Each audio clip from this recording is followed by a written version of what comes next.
नमस्कार, आप देख रहे पीडीएस न्यूज। मैं हूं पीसी सैनी। थोई थानाधिकारी सुभाष चंद्र शर्मा आज टैगोर माध्यमिक विद्यालय थोई में पहुंचे। स्कूल के संचालक सिंबुदयाल शर्मा ने थानाधिकारी सुभाष चंद्र शर्मा का माला और साफा पहनाकर स्वागत किया। थानाधिकारी शर्मा ने इस अवसर पर विद्यालय के छात्र छात्राओं को अनेक जानकारियां दी। यातायात नियम, सीट बेल्ट, हेलमेट और मोबाइल, इन सब पर थोई थानाधिकारी सुभाष चंद्र शर्मा ने छात्र छात्राओं को विस्तार से जानकारी दी। इस अवसर पर आए हुए अतिथियों का संचालक सिंबुदयाल शर्मा ने माला और साफा पहनाकर स्वागत किया। साथ ही साथ उपस्थित लोगों का आभार व्यक्त किया। जानकारी के लिए बता दें कि टैगोर पब्लिक माध्यमिक विद्यालय थोई की काफ़ी पुरानी संस्था है, जो हर वर्ष विद्यार्थियों को अच्छा परीक्षा परिणाम के साथ साथ उनकी गुणवत्ता, जीवन जीने की शैली और आगे जीवन में अनुशासन बनाए रखने की शिक्षा भी देता है। आइए जानते हैं इस अवसर पर थोई थानाधिकारी शर्मा ने बच्चों को क्या कहा। गुरुजन वृंद और सभी प्यारे बच्चे, आज सौभाग्य है कि आप सबसे यहाँ स्कूल में मिलने का मेरे को समय प्राप्त हुआ। गुरुजी ने समय दिया, उसके लिए मैं गुरुजी का बार बार आभार व्यक्त करता हूँ। वर्तमान में बच्चों कई चीजें हैं जिनके लिए मैं सोचता रहता हूँ कि बच्चों के साथ बोलेंगे, बातें करेंगे, कुछ चीजें बच्चों को समझाएंगे। कुछ आधारभूत बातें हैं। मेन बात यह है, आप लोगों में पुलिस के प्रति जो भावनाएं हैं वो मैं चेंज करना चाहता हूं। अक्सर क्या, अपने घर परिवार में जब भी पुलिस की बात चलती है तो लोग पुलिस को अपना मित्र नहीं समझते। पुलिस को ये समझते हैं कि पुलिस तो अपनी दुश्मन है, या पुलिस का सहयोग नहीं करना है, या पुलिस तो अपने चालान करने के लिए आती है, पुलिस तो अपने को परेशान करने के लिए आती है। ऐसे ऐसे कई बातें सोचते। पुलिस तो पीटने वाली होती है।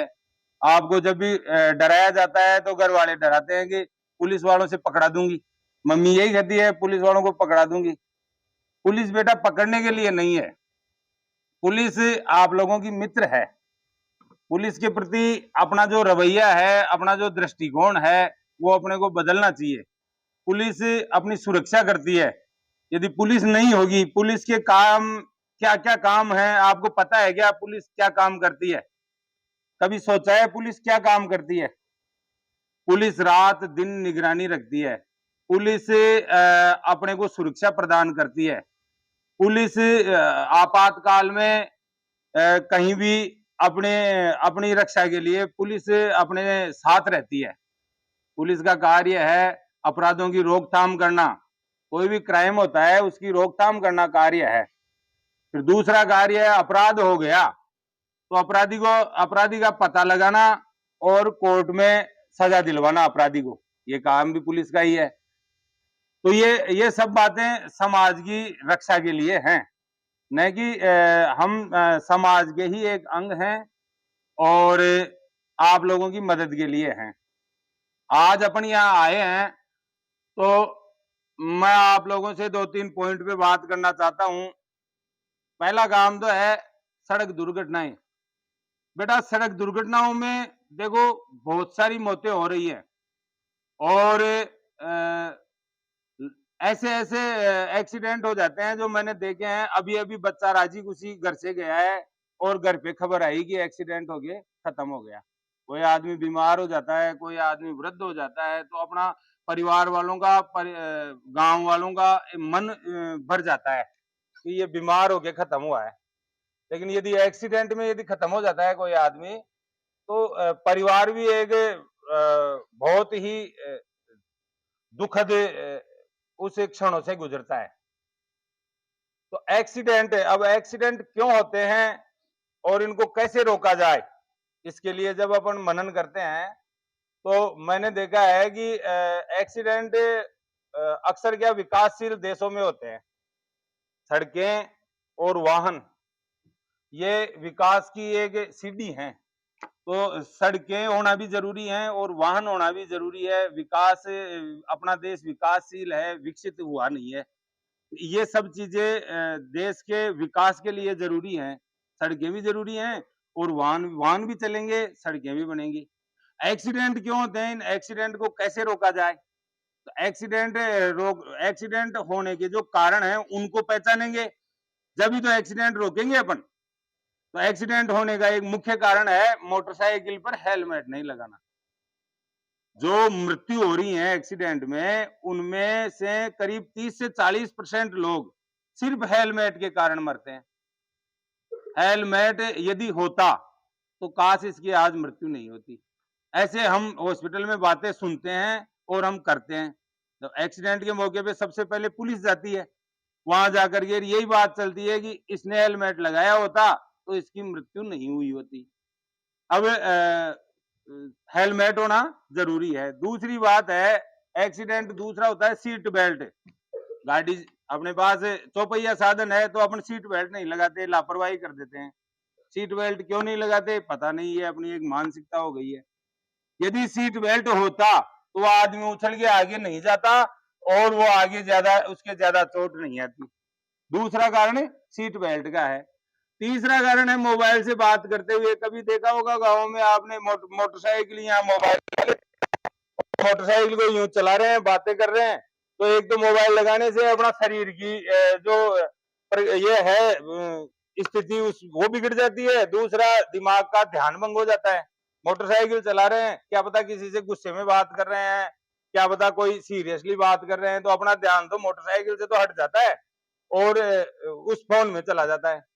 दूसरा है मोबाइल पर तीसरा हो गया है मोबाइल पर बात करना, ध्यान भटकना। ध्यान नहीं भटकना चाहिए। जब ड्राइविंग अपन करते हैं उस समय अपना ध्यान वहीं होना चाहिए। आप लोगों से ये बातें बताने का ये है कि आप देश का भविष्य हैं। आने वाले टाइम में 10 साल 15 साल बाद में ये देश आप ही के कंधों पे है। हम तो क्या बुजुर्ग हो गए, तो हम तो चले जाएंगे। आप कम से कम आप तो इन चीजों का ध्यान रखेंगे। कई ये देखा, खेत में ही जा रहा हूं मैं तो घास लेने ही जा रहा हूँ, हेलमेट नहीं लगा रहे। यही तो जा रहा हूँ साहब। कई बार रोकते हैं, भाई हेलमेट क्यों नहीं लगा रखा? सर यही तो जा रहा हूँ।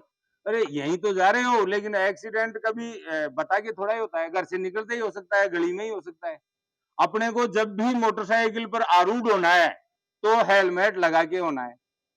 आप लोग मेरी मदद ऐसे कर सकते हैं, जैसे बेटी हैं, बेटे हैं, आपके पापा, आपके बड़े भैया यदि मोटरसाइकिल पर बिना हेलमेट के जा रहे हैं तो आप टोका करें, कोई बात नहीं, वो नहीं लगा रहे हैं तो। लेकिन आपको प्रतिदिन उनको टोकना है, पापा हेलमेट क्यों नहीं है? अपन चाहते हैं अपने पापा घर से जा रहे हैं सुरक्षित वापस आए, ये सब चाहते हैं ना। तो अपने को उनको एक ये प्रयास है कि अपने को उनको टोकना है। यदि हेलमेट के बिना जा रहे हैं तो सिर्फ अपने को एक बार टोकना ही है। यदि घर पे हेलमेट रखा है तो हेलमेट उठा के उनको देना है। फिर पापा नहीं ले जा रहे तो कोई बात नहीं है, अपन वापस रख देंगे।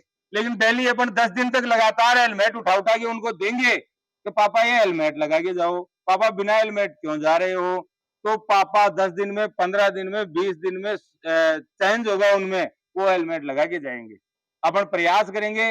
अपन ने देखा पहले रस्सी से कोई ऐसे पानी निकालते थे तो पत्थर में भी यूं वो हो जाता है। कभी कहीं देखा होगा, पत्थर में भी यूं छेद हो जाता है रस्सी से।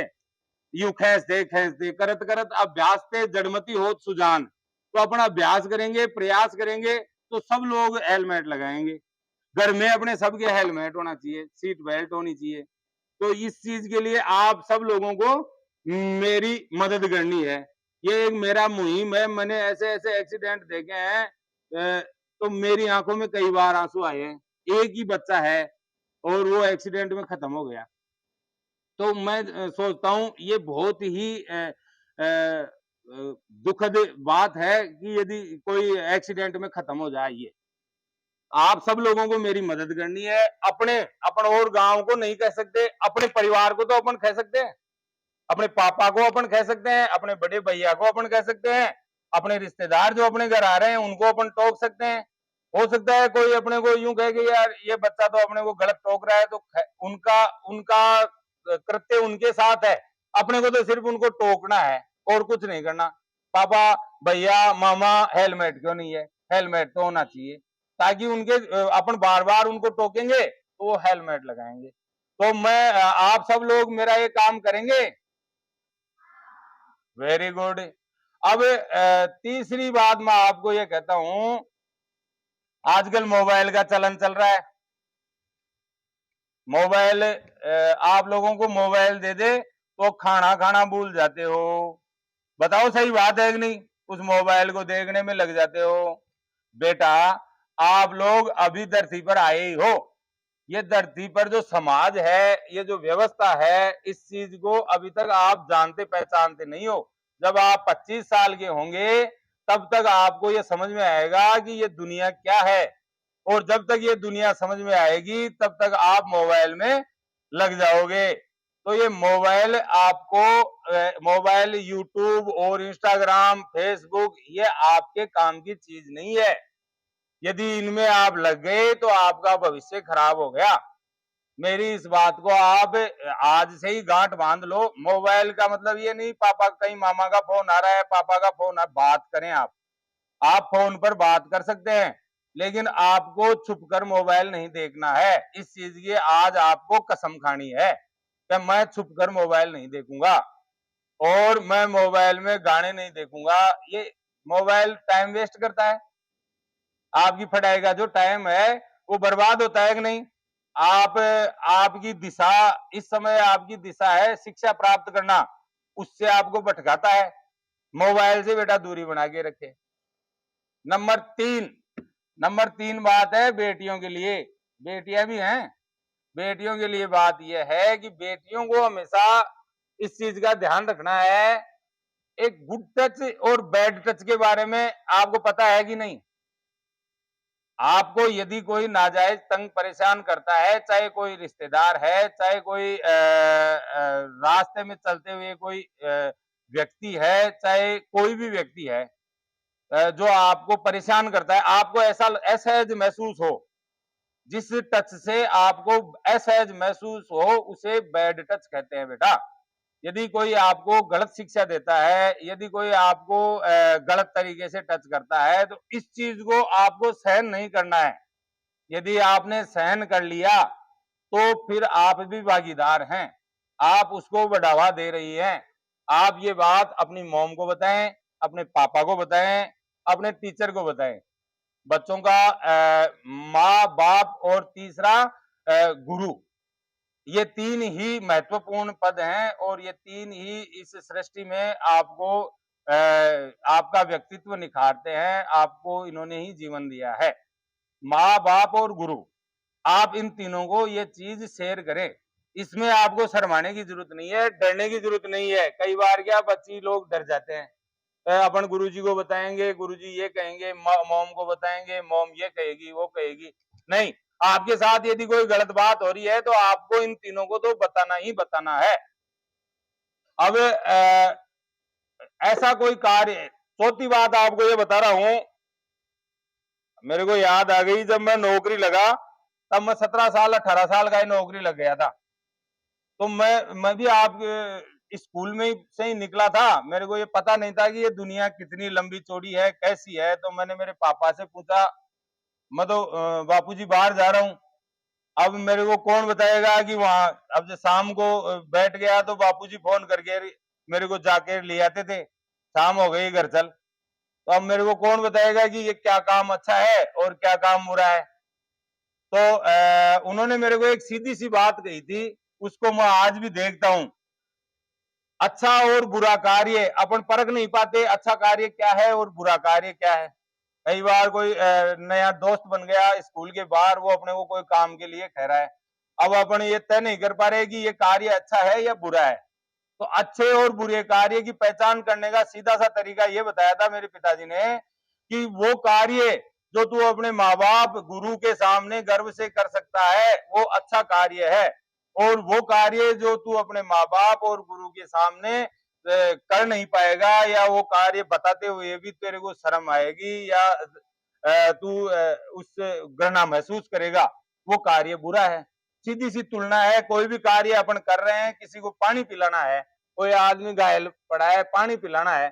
अब अपन ये देखेंगे ये कार्य अच्छा है या बुरा है। तो आपने देख लो, यहाँ ये अपने मम्मी पापा और गुरु को अपन बताएंगे तो वो अपने को शाबाशी देंगे कि घायल व्यक्ति को तूने पानी पिलाया, तो वो कार्य अच्छा है। कोई आदमी आपको शराब पीने के लिए कह रहा है, अब आप उसमें देख लो कि ये कार्य अच्छा है या बुरा है, तो क्या अपन अपने माँ बाप के सामने और अपने गुरु के सामने, अपने परिवारजनों के सामने शराब पी सकते हैं या नहीं पी सकते? अपना मन कहेगा नहीं पी सकते, तो वो कार्य बुरा है। सीधी सी गणित है ये भाई। जो कार्य अपने माँ बाप और गुरु के सामने कर सकते हैं वो तो अच्छा है, और जो नहीं कर सकते वो बुरा है। सीधी सी अपने तोल लिया करो भाई, ये कार्य बुरा है और ये अच्छा है। तो अच्छे कार्यों की तरफ हमेशा बढ़ो। आने वाले टाइम में प्रतिस्पर्धा का बहुत तगड़ा जमाना आ रहा है।